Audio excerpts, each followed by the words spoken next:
Welcome to the second session of our seminar on the Secret Doctrine. In our previous session, we have said that the esoteric philosophy is not really a philosophy as we understand the term in modern times. That means it is not a system of knowledge that was produced intellectually by a person applying the powers of reason. We said that the esoteric philosophy is in part a science. Not a science in the sense of applying the scientific method to research into the physical realm of nature, but a science in the sense that the esoteric philosophy was produced by following a method that is very similar to the scientific one. So let me quote Madame Blavatsky in explaining how the knowledge that is in the Secret Doctrine was produced. She says, "The Secret Doctrine is the accumulating wisdom of the ages.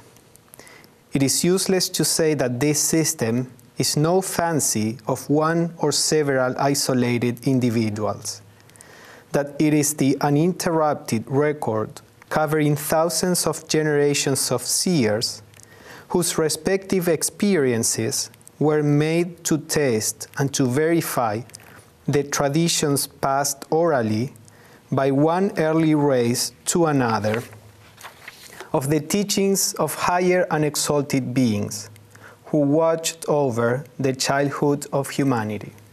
So in this first part of the quote, she says, there are some exalted beings at the beginning of human evolution that teach humanity not only spiritual teachings, but also how to develop a culture, how to relate to nature. This is part of what Blavatsky explains in the Secret Doctrine in the second volume. Now, these exalted beings, which are technically called in the Theosophical literature planetary spirits, in the sense of beings that were able to expand their consciousness beyond the limits of our particular system, in this case, our particular planet. But these exalted beings taught humanity, the young humanity, a series of aspects of nature, teachings related to nature and to spirituality. And then as humanity began to develop and produce its own spiritual beings, which are the adepts, the Mahatmas, they were made to test and verify every teaching that came from these exalted beings.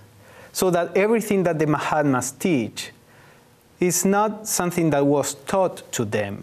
It's something that they had to research and to discover. So Blavatsky goes on to say, for long ages, the wise men of the fifth race, that means the adepts of our evolutionary stage, the current one, had passed their lives in learning, not in teaching. How did they do so? It is answered by checking, testing, and verifying in every department of nature the traditions of old by the independent visions of great adepts, men who have developed and perfected their physical, mental, psychic, and spiritual organizations to the utmost possible degree. No vision of one adept was accepted till it was checked and confirmed by the visions so obtained as to stand as independent evidence of other adepts, and by centuries of experiences.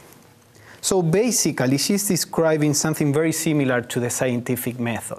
One adept researches. Of course, as she is saying here, since an adept is a person that developed the physical, psychic, and spiritual faculties that are latent in human beings, their realm of research is not limited to the physical plane, as happens with modern science. They can research the realms of nature that are beyond the physical, that involve the psychic aspect of nature and the spiritual aspect of the cosmos.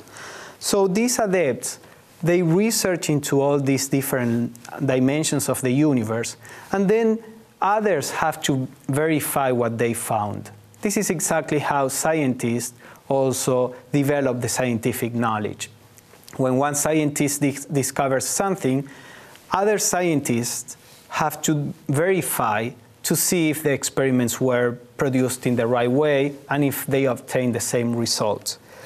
So the esoteric philosophy, as Blavatsky says at the beginning of the quote, is not something that came out of the fancy or the imagination or the thinking process of an individual. It's something that is the result of an investigation, a research, if you want to put it that way. Now, if you pay attention, Blavatsky talks about visions here. She says, by the independent visions of great adepts. And then she says, no vision of one adept was accepted until it was checked by others. So here she's giving a hint as to how this higher knowledge is obtained. Because one of the main points that Blavatsky makes when talking about the esoteric philosophy is that this knowledge cannot be acquired in an intellectual way. I mean, we can acquire in an intellectual way any kind of knowledge, but it's not really knowledge in the sense of realizing what the words mean. For example, if there is a person that is blind, we may explain to this person the nature of colors. We may explain what light is from a scientific point of view, how it has different colors according to the different wavelength of the vibration, or we can explain the theory of colors in art, and he can memorize all the explanations, and he can repeat the explanations in a very good way. But that doesn't mean that he knows what a color is. He can know what a color is only when he sees it. So in the same way, when we come to the esoteric philosophy, we can repeat what we read from books, but that doesn't mean that we really know what we are talking about. Now, getting in touch with the intellectual aspect of the teachings is necessary because that is the first step. But if we stop at that point in the process of acquiring knowledge, then we are really stopping at a point that is only preliminary. Because we have to get to a stage where we can begin to verify all these teachings. And the Secret Doctrine, as we are going to see, is designed to help us in developing this quality of spiritual perception, if we want to call it that way.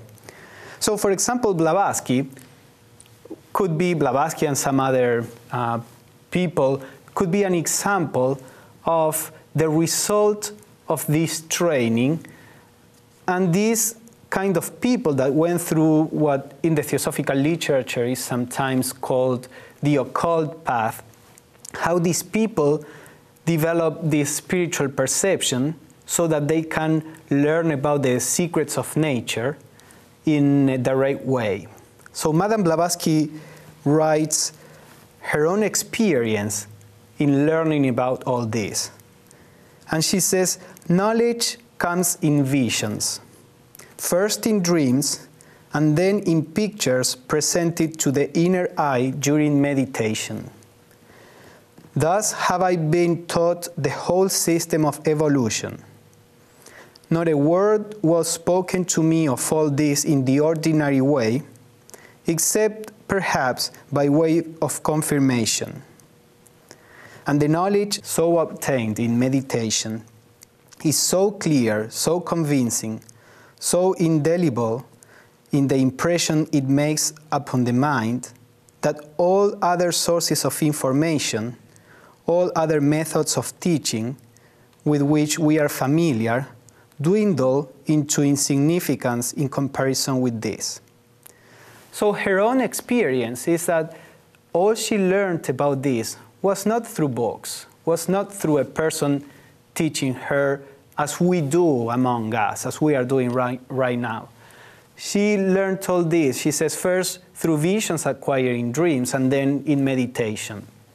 The difference being that these visions in dreams, dreams are very complex. Sometimes a dream is just the result of a bad digestion or the result of unresolved psychological issues during the day. But sometimes dreams are the remembrance of a knowledge acquired in higher states of consciousness while we are sleeping. Now the problem is that dreams are not all that reliable because they can be deformed or they can be changed as they are trying to be impressed on the physical memory, on the physical brain. But that seems to be a first step.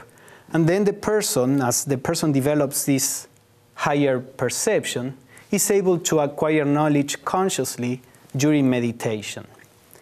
Actually, according to Madame Blavatsky, as she writes in The Secret Doctrine, in the first volume, page 434, she says that the word Xian, remember that the Secret Doctrine presents a partial translation of the book of Xian. She says, Xian means knowledge through meditation, meaning that the knowledge that is given in the stanzas was acquired through this process that we are talking about. So the word Xian relates to the word Jnana in Sanskrit that means meditation, or Zen that also means meditation, or Jan in China is the Chinese version of Zen. So all these words come from the same root. So it is clear that according to Madame Blavatsky, the information that is in the Secret Doctrine, or at least in the core of the Secret Doctrine, is essentially acquired through meditation, through a higher faculty that is beyond the mind. And if we go on and pay attention to what Madame Blavatsky says about this, we will find that in the Secret Doctrine, in several places, she puts emphasis on the fact that the student has to start trying to work in this direction. Of course, at the beginning, this higher perception is not going to be developed all of a sudden in a vision in meditation, although that may happen in some instance or in some meditation. But the first thing that we have to acquire is the ability to receive these insights of a knowledge that is not necessarily the result of reasoning. So let us explore this aspect of the subject.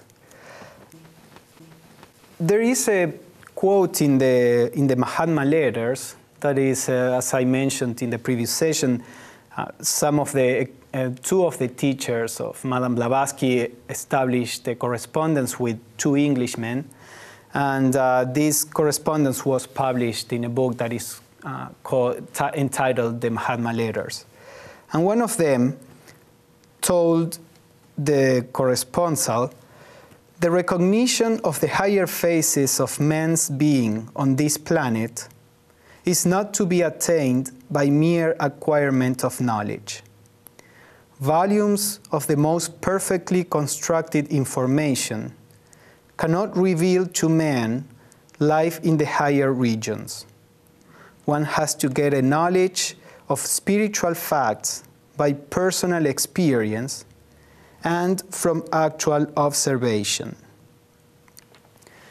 So here again, the masters are emphasizing this fact that we have to strive to get knowledge by personal experience when we are dealing with the spiritual teachings. As I said, and as we are going to see, the intellectual knowledge is important. In most cases, it is necessary, but it's only a first step. It's a preliminary step. If we face or if we approach the study in the right way, the intellectual process of learning may open the door to a higher perception. But for that, we have to keep in mind certain principles. One of them is the one that we talked in the previous session, when Madame Blavatsky says, whatever you study in the Secret Doctrine, you have to keep in mind these 4 basic ideas. Otherwise, the study is useless. From a spiritual point of view, it's useless because unless we try to keep that approach or that background, we are not going to be stimulating the spiritual faculty. It's easier to get lost in an intellectual approach to the Secret Doctrine. So how are we going to acquire a knowledge if it is not through intellectual means? We are talking about a higher perception, a higher faculty. So we are supposing that there is a higher means of knowledge in human beings.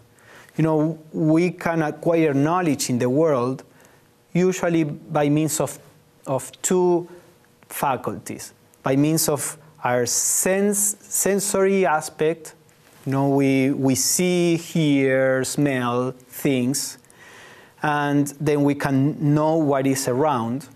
Or we can acquire knowledge through intellectual efforts, by thinking about it, by using reasoning. Now, is there any other means of knowledge? In the Theosophical tradition, as in many other spiritual traditions, it is said that there is a higher faculty, there is a higher means to acquire knowledge, which is latent at this point in most humanity.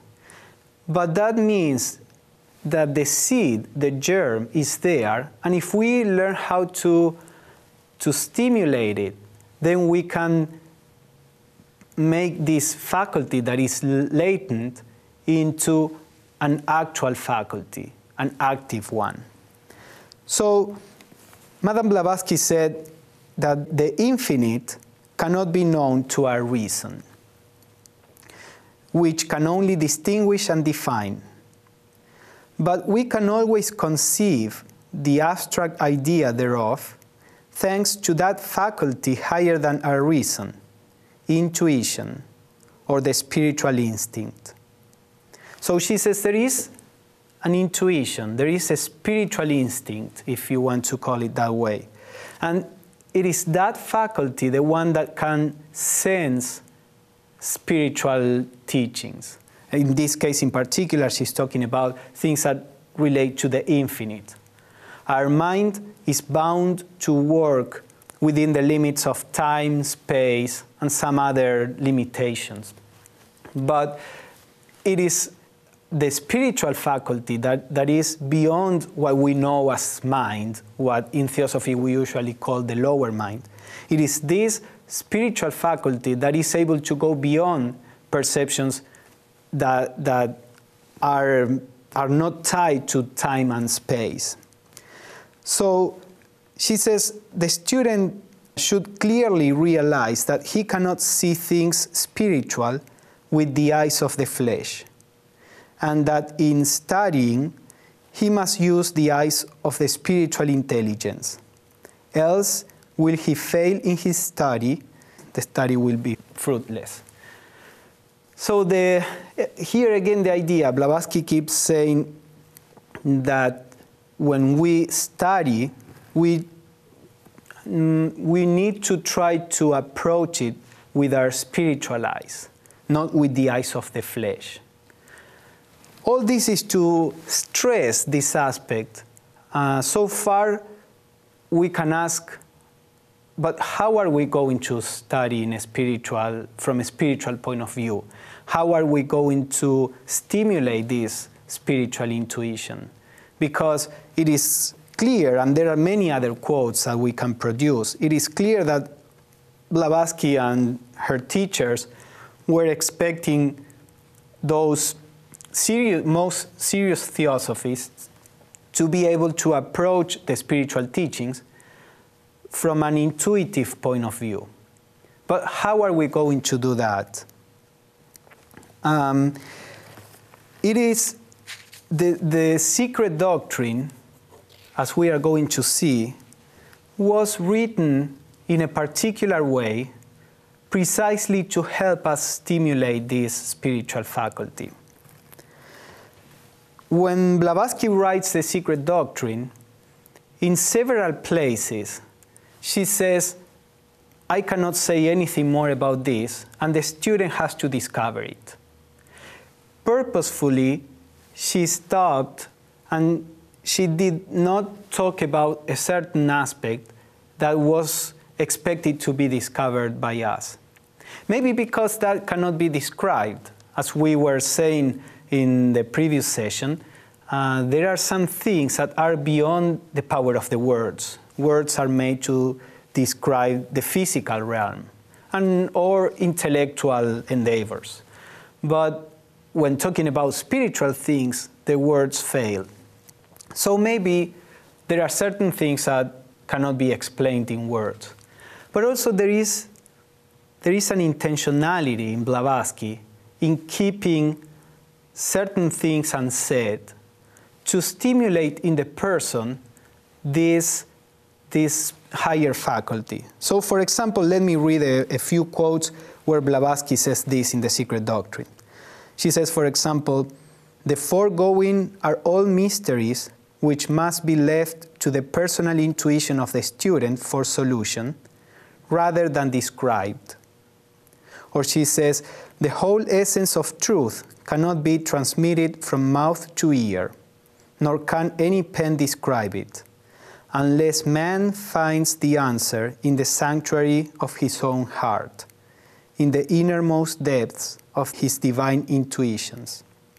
And again, she says, thus the mystical side of the interpretation must be left to the intuition of the student. So in several places and in some others, she is clearly saying this is something that the student is supposed to discover. So this is something important when we approach the Secret Doctrine, because the Secret Doctrine, as we said in the previous session, is not a book that we can read from cover to cover. It's not a book where we have to expect a clear exposition of a philosophy, esoteric or otherwise. It is a book where the student has to create his own system, where one has to try to solve the riddles that are there. After all, this is a method that is used in many traditions. If you are familiar with the sutras in Hinduism, for example, they are usually short sentences which have hidden some deeper meaning. So the student is given this sutra and he's supposed to meditate on it and try to discover the hidden meaning there. Or something similar can be seen with the koans in Zen Buddhism. These are like riddles that the student is supposed to meditate on, and then the very fact of meditating on it may help the mind to go beyond the conceptual level. So the Secret Doctrine also, Blavatsky says in several places, use your intuition. So that should be a warning to say, okay, stop here and use this as a seed of meditation. Try to discover in this what is behind. So if you go to the Secret Doctrine expecting to have a clear explanation, you will be frustrated because clear explanations are not to be found in the Secret Doctrine. But as we are going to see, this is something that was purposefully done in this way to stimulate our spiritual intuition. So Madame Blavatsky says, she was very aware of it, and she says, if one imagines that one is going to get a satisfactory picture of the constitution of the universe from the Secret Doctrine, one will get only confusion from its study. It is not meant to give any such final verdict on existence, but to lead towards the truth. So she says, don't go there expecting to find a satisfactory picture of the universe. And This is probably why the Secret Doctrine is not studied more within the Theosophical Society. Many students have the Secret Doctrine, but the experience of many people is that when they start reading it, they find that they cannot understand it, and they drop it. They think that either there is something wrong with them, that they are not able to understand it, or that the book is not written in a right way, or for whatever reason, they don't feel like making the effort to understand the Secret Doctrine, and they don't approach the study. After all, we can find the basic principles of the esoteric philosophy better explained in many other books. You know, since 125 years ago, when the Secret Doctrine was published for the first time, many other books have been published trying to present the esoteric principles in a more systematic way. And they are very good from a certain point of view. They are good at the level of explanations. But the Secret Doctrine aims at something completely different, as we are seeing. The Secret Doctrine is more an exercise than an instance of acquiring information. So we should go to the Secret Doctrine to exercise our higher faculties. And if we remember or not what we read, if we fully understand it or not, that is secondary, because the aim of the Secret Doctrine is not to convey information. It's not the primary aim. So she says, come to the Secret Doctrine without any hope of getting the final truth of existence from it, or with any idea other than seeing how far it may lead you towards the truth. See in study a means of exercising and developing the mind never touched by other studies. And this is very important. This is a means of exercising an aspect of the mind that is not touched by other studies. Because we are used to approaching things in an intellectual way. So our brain has already the connections to set up. If a person likes the discipline of study and likes to study different things, the brain shapes itself to be able to do it. Now, what the world has to offer us is usually just an intellectual approach to the study. It's an intellectual set of teachings that don't challenge our perception, don't make us think in a different way. But the Secret Doctrine, because of the topics that it deals with and how it is written, is forcing our mind to think in a different way. And I think personally that the Secret Doctrine is one of the few books in our theosophical literature that is able to do this. Because most books, as I said, are more or less clear expositions of the esoteric philosophy. And therefore, they don't necessarily challenge our mind to go beyond. You know, when you have a very clear exposition, even if it is of very metaphysical subjects, we have the tendency to say, oh yes, I understand this, even if we don't know what it is talking about. Let us take, for example, the description of the Absolute in the Secret Doctrine. In the proem, as we are going to see in the next session, it is said the Absolute is an omnipresent, immutable principle of which is beyond the range and reach of thought, etc., etc. So we can repeat that very easily. But do we know what that means? Do we know what is it that a principle that is omnipresent, eternal, immutable? If we really think about these things, our mind cannot conceive it. Our mind cannot conceive something that is eternal, that is immutable. Even something that is omnipresent, meaning every particle in the universe is this absolute principle, is difficult to conceive.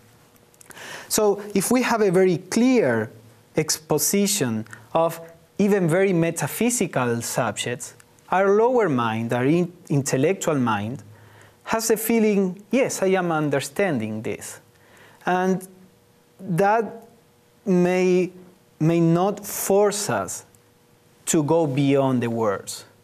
But if what we read is confusing, fragmentary, not confusing because the person didn't know what he or she was talking about. It's confusing because it's refraining from explaining everything in a very clear way, so that we need, if we want to understand, we need to make an effort and try to go beyond the words. And this is exactly what is needed to awaken the higher faculty. Let us read something that Dr. Annie Besant wrote. She was talking about the seat of self-consciousness in humanity at this point in evolution. Most human beings are identified, when we think of ourselves as the thinker, the person that is talking right now, the mental aspect. And we think I, the mind, has emotions, or have emotions and have a body, but the higher aspect of the human being is for most of us a theory, is something that we read about. The seat of our self-consciousness is usually based on our lower mind, the intellectual mind. So Dr. Besant says the seat of self-consciousness is moved from the lower mind to the higher by strenuous thinking. So this is how can, in the theosophical view, the mind has two aspects. The lower mind, which is the concrete mind, the intellectual mind that works through the senses and based on what we perceive on the physical plane. But there is a higher aspect, which is sometimes called the abstract mind or the higher mind, which is able to perceive more abstract conceptions, things that are beyond forms, things that are archetypes. So when we talk about the spiritual teachings, we need to access this higher mind, which is in a very close contact with the spiritual intuition, with buddhi, as it is called in the theosophical literature. So buddhi manas, that means the higher mind being in touch with the spiritual intuition, is the means by which we can discover or we can perceive the spiritual aspect of the universe, of ourselves, of nature. So she says that we can move the seat of our self-consciousness, which is usually in the lower mind, to the higher mind by means of a strenuous thinking. And she goes on saying, by the intellectual travail of the student, the philosopher, the man of science, if the latter turns his thoughts from objects to principles, from phenomena to laws. So the idea is that when we don't stay at the level of the apparent, at the level of words, at the level of the concrete images, and in studying of spiritual teachings, we try to go to the essence of it. We try to go, phenomena is the manifestation of something that is behind, which in this context could be called the noumena. So we have the essence and then we have the appearance. The lower mind sees the appearances. The higher mind can perceive more the essence. So when we are studying and we try to go beyond the words and to perceive the essence, then we are forcing our self-consciousness to rise to the level of the higher mind, which is the one that can receive the spiritual intuition. So how do we do that? By strenuous thinking. Again, I think this strenuous means not just the intellectual reasoning that stays at the level of the surface of the topic. But this effort to go beyond, as we were saying. And in this, to help us with this, the Secret Doctrine offers a particular style of writing in which we need to make this effort to grasp the central idea. And Dr. Besant says this is actually an ancient method of teaching. Let me read another quote by her. She says that in modern times, when we begin to teach a subject, we try to get a grasp of the whole subject, and we try to present it to those we are teaching in a clear form. So that's what we all try to do usually. We try to present the subject as completely as possible and as clearly as possible. And then we say, this is a good teacher, he's able to do this. That is the modern way of teaching. It makes people rather lazy because too much is done for them. And the result is that the memory is very much more and the reasoning much less exercised than they ought severally to be.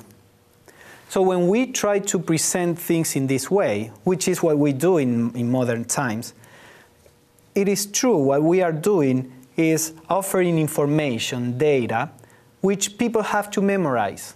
But we are not stimulating the thinking, the discovering, the finding out of these things.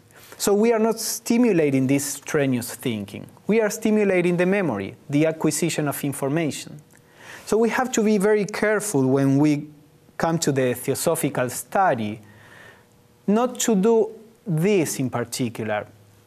It is fine if we read and we remember the teachings, that's perfectly fine, but don't stop there. Try to think about it. That's why Annie Besant says, whenever you study, first read for 5 minutes and then think for 10 minutes. Because you don't develop your higher mind by reading. You develop it by thinking. So the reading should be the stimulation for the higher thinking.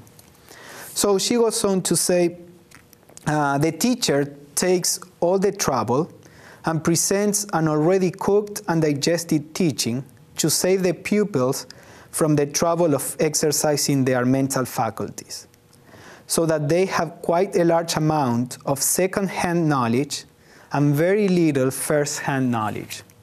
Because when we don't perceive something in a direct way, it is second-hand information. Now, if you tell me something and I think about it and I see the truth of it, even if I heard it from you, when I see the truth in something, that is my own knowledge. It is okay to have a hint from the outside. So that's why, even though Blavatsky says the Secret Doctrine is not to be studied intellectually or to be understood through the words, she wrote it. Because it is okay to have a hint from the outside. But then it is our own work, our own endeavor to understand what is being said or to perceive what the words are pointing out, that will develop our spiritual intuition and that will generate a first-hand knowledge. So she says, the old ways, we are still talking about Besant's quote, the old ways were different. The teacher came along, threw one great truth to his pupils, and said, go and think about it. The result is that in the Eastern books, you do not get a clear presentment of a doctrine as a whole. It is scattered over the books. A careful student can gather the whole teachings, but he has not now the patience and the industry required for the task. In the old days, men had to work out the results, so they grew into great thinkers because they exercised their minds. So even if we become very knowledgeable in the Secret Doctrine, and we read it, we memorize it, we are able to explain it to others, that doesn't mean that we are thinkers, that we have a direct knowledge. In fact, the intellectual approach usually tends to produce a fundamentalist kind of mind.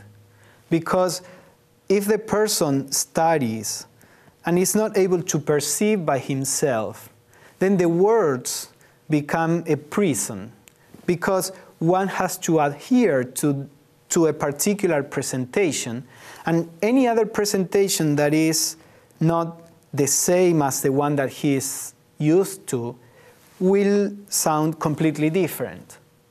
Now, if the person can understand what is being said, in the sense of can perceive what is behind the words, as we were saying, then different presentations may show a particular subject in a different way, but if they are sharing the same truth, the person will be able to recognize it. Of course, that doesn't mean that everything that is being said or written is true. Some things may be, some things may not be. But the more we have access to this first-hand perception, the more we become able to recognize the truth, whatever it is, beyond the forms. And sometimes even there may be a writing that the forms are very similar to some other writing, and we can recognize that one of them may bear some truth and one of them not.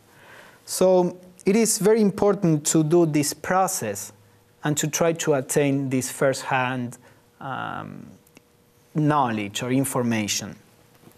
So coming back to what Blavatsky said, remember she said one first begins to have this knowledge through dreams, which are actually not that the knowledge comes through a dream, but the dream is just a remembrance of a knowledge acquired on higher planes.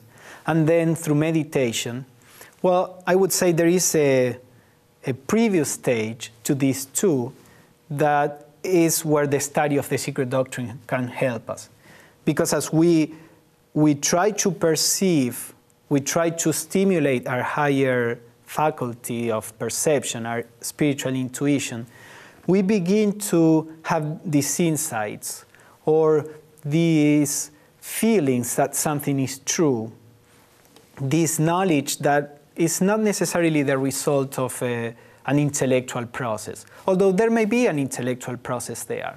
But we begin to stimulate these little insights, and then as they grow, they go to the other stages that Blavatsky is talking about. When Albert Einstein explained how he got many of his ideas, he said that he would think about something in a very thorough way, and then at a certain point, the mind would stop, and there would be a flash with the idea. And he said the idea is not the result of a chain of logical thinking, but somehow the logical thinking was necessary for the insight to come. So this is something that is described in the Theosophical literature. When we try to use our lower mind in the right way, meaning trying to see beyond and not merely trying to memorize something, the process of thinking begins to raise our consciousness to the higher mind. And once that happens, there is a higher perception, which is not the result of the process of thinking. But without this strenuous thinking, we would not have raised our consciousness to the higher mind.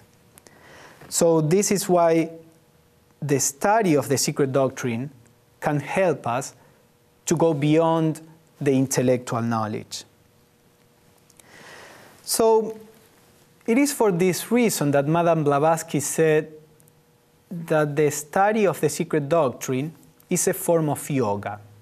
You know, yoga means to unite, to bring together, to gather together. There are different interpretations of what we are bringing together. In some explanations, it is thought that we are bringing together all our faculties on concentration and everything to understand a particular topic. Or we are bringing together the higher faculty and the lower faculty. But at any rate, yoga is regarded as a way to raise our consciousness so that we can perceive what is true. Now, Blavatsky said that the Secret Doctrine is a particular way, a particular path of yoga that she called the Jnana Yoga. Now, Jnana is a recognized school of yoga or path of yoga. The word Jnana means knowledge or wisdom. And therefore, the Jnana Yoga is the raising of our consciousness so that we can get a perception of truth by using knowledge and wisdom. So there are different approaches, for example, in yoga. For example, there is the karma yoga. Karma means action. So the person would perform every act in an absolutely unselfish way as an offering to humanity or to the deity. And in that surrendering, through action, the lower mind becomes purified and becomes calm, and the higher perception can shine through. Or there is the bhakti yoga, in which through devotion, through love, again, there is this surrender, and the higher aspects of nature, of the human being, can express through the lower. In this particular case, Blavatsky says, the Secret Doctrine is offering the path or a help in the path of Jnana Yoga. And she said, this is a path that is essential for the West, because at this point in our evolution, we are very, very much focused on our mind, on the intellect. And this is not only in the West. The influence of the West has also pervaded the East. Unfortunately, since the Theosophical Society was founded, the influence of the East has also come to the West. But today, many people need to understand, to have a reason. Why should I do this? Why this is in this way? So the Secret Doctrine is offering this path of yoga by means of which we can raise our consciousness to a higher state in the endeavor to understand, to find out, to realize why things are in a certain way. So Madame Blavatsky says, let me read, she says that when we begin to study in this way, even our brain changes. And at the time, science didn't know anything about, or very little about, neurons and the connections between the neurons and all these things. But she already explained that every time we think about something, there are like some pathways in the brain that are carved out. And that then thinking goes usually through those already made pathways.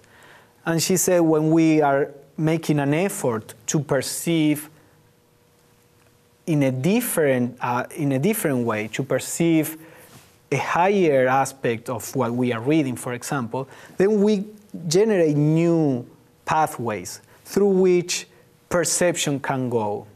If we don't have that, the brain is not able to receive this higher perception, then it is very difficult to get these insights.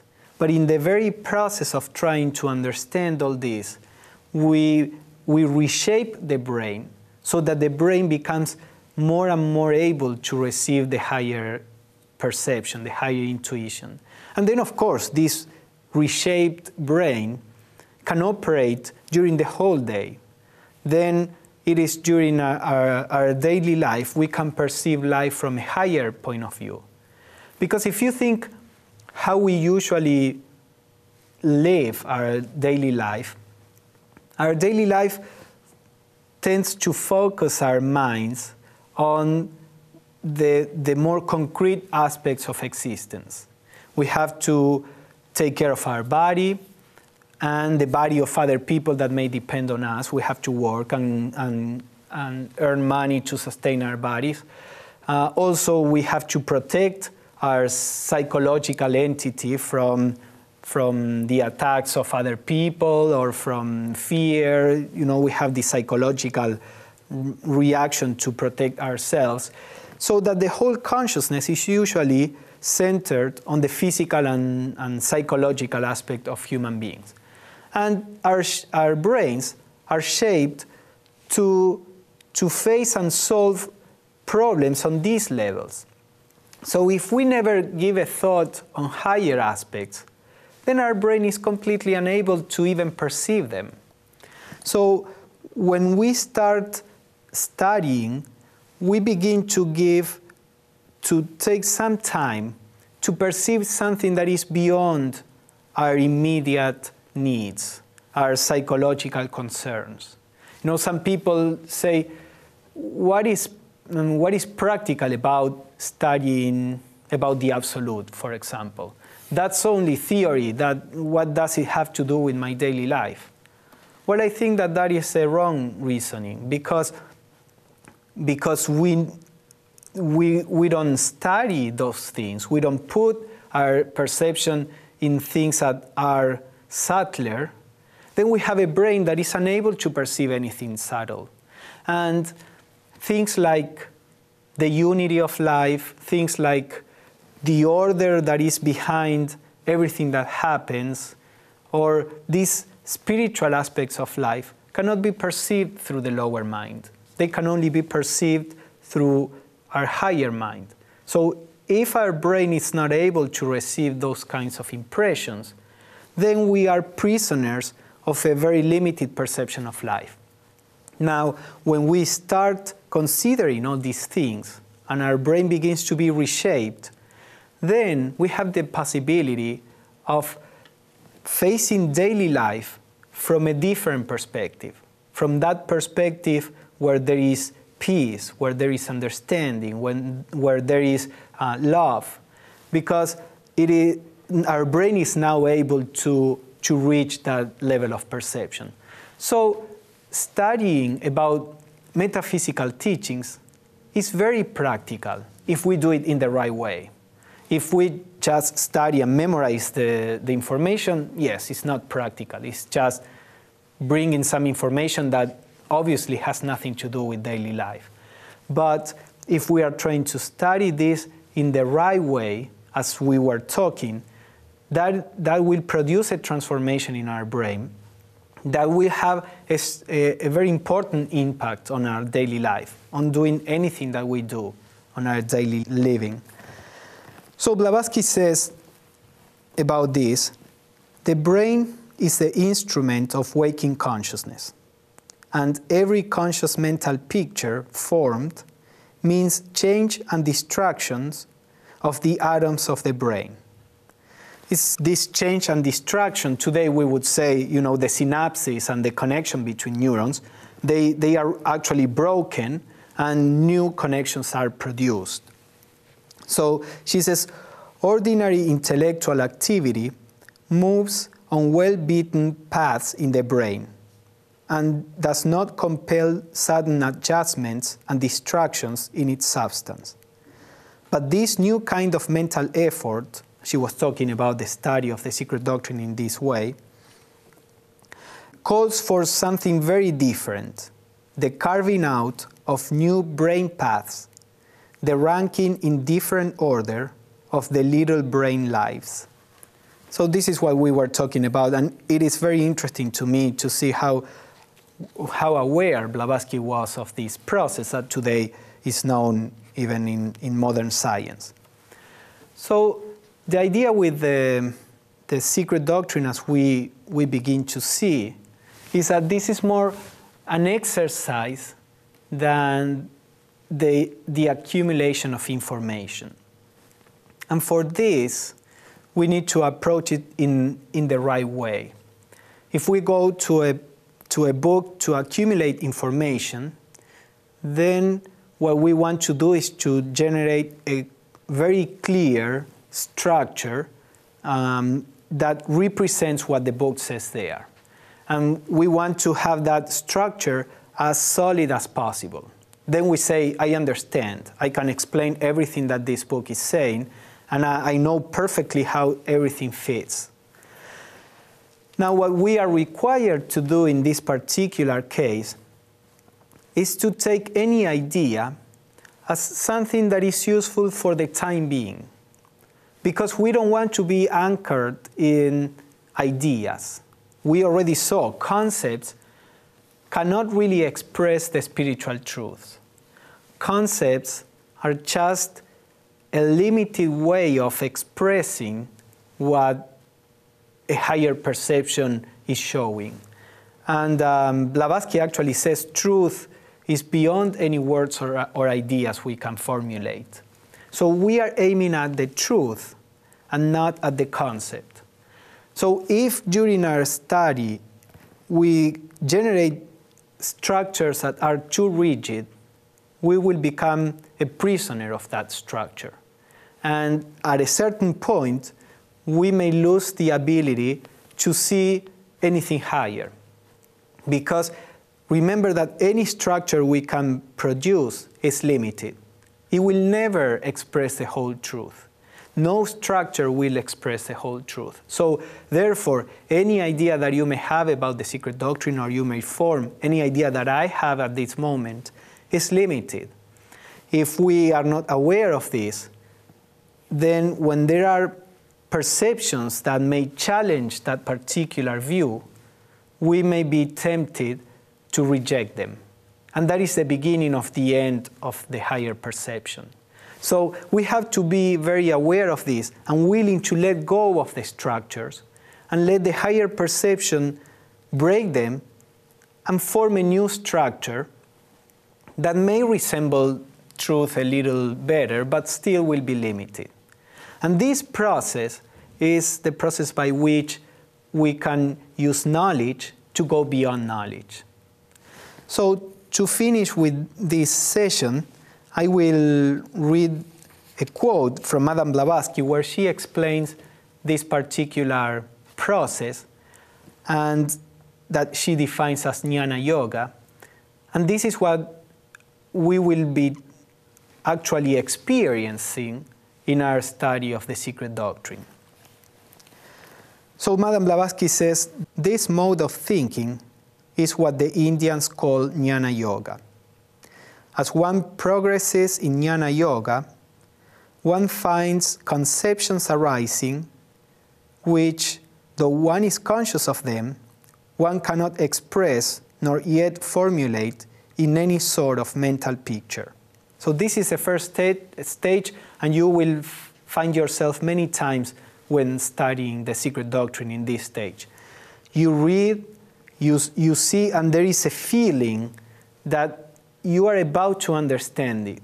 But if you try to formulate it, to express it, to give it a form, you can't. So this is the beginning of the understanding, the beginning of the higher perception. She says, as time goes on, these conceptions will form into mental pictures. So finally, we begin to give form to it. But she says, this is a time to be on guard and refuse to be deluded with the idea that the new found and wonderful picture must represent reality. It does not. As one works on, one finds that the once admired picture grows dull and unsatisfying, and finally fades out or is thrown away. So we may be very happy with the particular understanding, but if we go on, we begin to see that it doesn't explain or doesn't accept a new set of information. We begin to see contradictions. This happens also in science. You know, there is a theory, and that theory is held until different data begins to show that there is something wrong with the theory. So scientists, after there is enough number of contradictions, they have to formulate a new theory. So this is very similar to that. If we are open to this, to doubt of this mental picture that may be the result of a lot of effort on our part, we will be able to let it go. So she says, when we let go of this particular picture, this is another danger point, because for the moment, one is left in a void without any conception to support one. And one may be tempted to revive the cast-off picture for want of a better to cling to. So this is a place of uncertainty. We say, yes, this is not the way I thought. There is something wrong here. And we don't have any alternative. And the lower mind always feels secure with ideas or with structures. So when we feel this uncertainty, we may be tempted to ignore it and cling to the other explanation. If we are sincere, if we remember that ideas are not the important thing here, we may let it go. And now we don't know. Now we are uncertain. Now we remember the old explanation or structure we generated, but we know that it's not really good. So we have to remain open for something to begin to grow little by little. So she says the true student will work unconcerned, and presently further formless gleams come, which again in time give rise to a larger and more beautiful picture than the last. But the learner will know now that no picture will ever represent truth. This last splendid picture will grow dull and fade like the others. And so the process goes on until at last the mind and its pictures are transcended, and the learner enters and dwells in the world of no form, but of which all forms are narrowed reflections. So she described in a very beautiful way how images are the natural consequence of perception, but once they are formed, they become a prison. So at a certain point, for a new perception to arise, we have to be ready to destroy the form and wait for another form to be generated, which again will be a limitation of the truth. Eventually, we will raise our consciousness to a state that is beyond words, beyond concepts, and to a direct perception of truth.